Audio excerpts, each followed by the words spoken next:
सर्वांना चला तर या उन्हाळ्यामध्ये कैऱ्या ह्या खूप छान उपलब्ध असतात.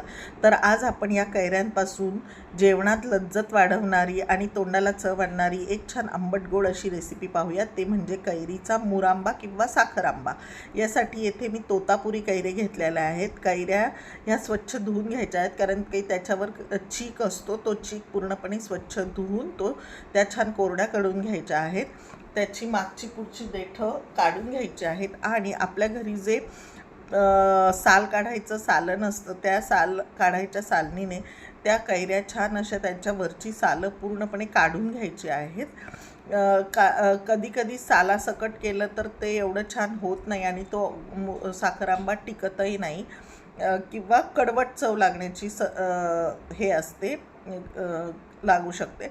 म्हणून त्याची सालं पूर्णपणे रिमूव्ह करून घ्यायची आहेत. त्यानंतर मीडियम किसनीने किसनीने त्या कैऱ्या व्यवस्थित किसून घ्यायच्या आहेत. अशा प्रकारे तो किस दिसत आहे.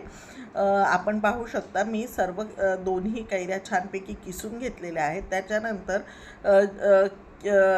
आपल्याला येथे साहित्य पाहू शकता. या साहित्यामध्ये मी गुळाऐवजी साखर वापरलेली आहे. गुळाचाही व्हिडिओ मी आपल्या चॅनलवर टाकलेला आहे, परंतु येथे मी आता गुळाऐवजी साखर टाकलेली आहे. म्हणून याला आपण साखर आंबा किंवा मुरांबा म्हणतो. मग कढई तापायला ठेवायची आहे. कढई जास्त खूप अशी हीट करायची नाही आहे.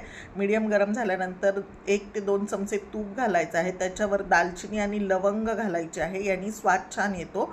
आपल्याला घालायची तर घालू शकता, नाही तर नाही घातली तरी चालते, पण घातल्याने छान सुवास छान येतो आणि टेस्टही छान लागते.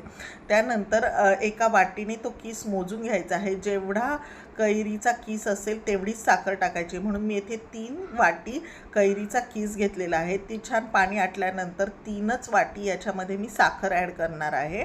जेवढा कैरीचा किस आहे तेवढी साखर ॲड करायची आहे. यामध्ये असंही असू शकतं की कधी कैऱ्या ह्या जास्त आंबटही असू शकतात. तोतापुरी कैऱ्या ह्या चवीला कमी आंबट असतात, म्हणून जेवढ्याच तेवढं माप योग्य होतं. परंतु जर एखादी कैरी जास्त आंबट असेल तर आपण साखरेचं प्रमाण वाढवू शकता, कारण की हे सगळं टेस्टवर अवलंबून असतं. जास्त आंबट असेल तर आपल्याला थोडी साखर जास्त टाकावीच लागते, नाही तर मग ते खूप आंबट लागेल. अशा प्रकारे छान साखर मिक्स करून घ्यायची आहे. ती छान त्याच्यामध्ये आटवून घ्यायची आहे.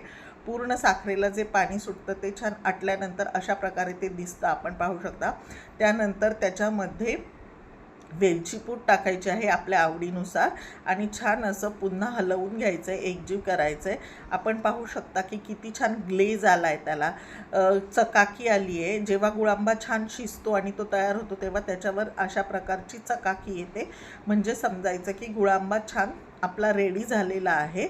लक्षात ठेवा, छानपैकी शिजवून घ्यायचा आहे. जर तो व्यवस्थित शिजला नाही तर तो वर्षभर टिकत नाही किंवा तो लवकर खराब होण्याची शक्यता असते.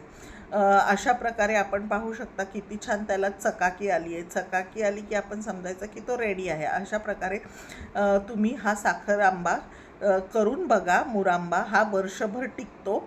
अशा प्रकारे पॅकबंद बरणीत तो छान हवाबंद बरणीत भरून ठेवायचा.